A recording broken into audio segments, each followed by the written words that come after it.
Hey guys, Paul Morrow here again, doing a big news recap for Monday, 15 September. Here we go. First of all, just back from Utah, and as everybody else is talking about, I've been thinking and talking about the horrific Charlie Kirk assassination and that terrible video, which I think we've all had burned into our mind's eye.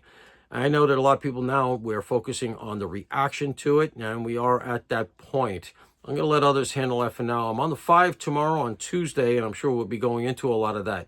But I want to stay with what I was doing out in Utah, which is trying to clarify amidst a lot of commentary the stuff that you're hearing in terms of which way this case is going to go. First of all, I have to deal with the fact that Kash Patel and the FBI are taking some criticism, and I see commentary online saying things like, you didn't catch him, the father turned him in, etc. Now look, it wasn't perfect in terms of the public relations. I think that Kash Patel, the director of the FBI, would like to have at least that one tweet that he sent out back.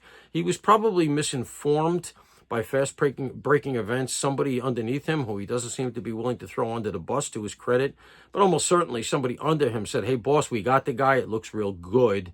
You can take it to the bank. And he said, you sure? Yeah, I'm sure. And then he put out that tweet in an effort to be transparent.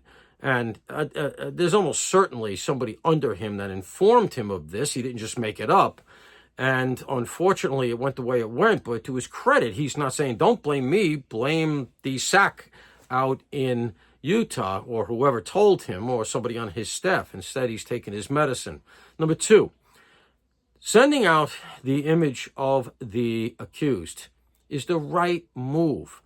We had this here in New York relative to the Chelsea bombing. Guy had already set off a device in New Jersey. Then he set off a bomb in the Chelsea section of New York, which, by the grace of God, didn't kill anybody. I was on the scene for that really fast. And, the decision was made once the initial leads came dry. And this took a bit.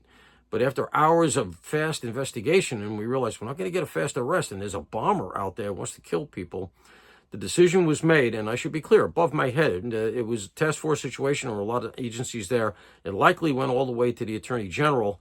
Or if it was made at the local level, it probably would have went to the police commissioner. And that would have been Bill Bratton at the time. And the decision was made. Put the image out and see if anybody recognizes him. And as a result, a cop in New Jersey, in a small jurisdiction just over the river here from New York, recognized in dealing with a homeless call that it was the bomber laying in a doorway in New Jersey. This cop tactically did everything right. Backed out, called for help, was ready in case the guy came out guns blazing, and the guy did. And then it was a shootout.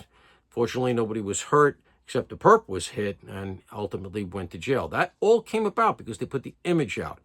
And in this case, it's the same thing. Once they ran dry on the initial leads, as law enforcement, I don't care how many people you have there, how the investigation is going, if you realize, okay, we're going to have to settle in now, and this will be a longer-term thing, we're not going to get a fast apprehension, well, you got to say to yourself, look, he's out there, he killed somebody already in the most callous and cowardly way. He's capable of doing it again. And we don't know what else he could do or where he is. We don't know who this person is, but we have good images. Put them out so that we can make sure nobody else gets hurt. Because remember, that's your first concern as law enforcement. Even before getting the bad guy, people lose sight of the fact. They think it's like the movies and you want to do the investigation. No, that's true. You want to do the investigation. You want to get the bad guy. But more than anything else, your job is to make sure that nobody in the public gets hurt. And undoubtedly, that was the calculus. They said, we got to put this out, put it everywhere, and hope against hope somebody recognizes him.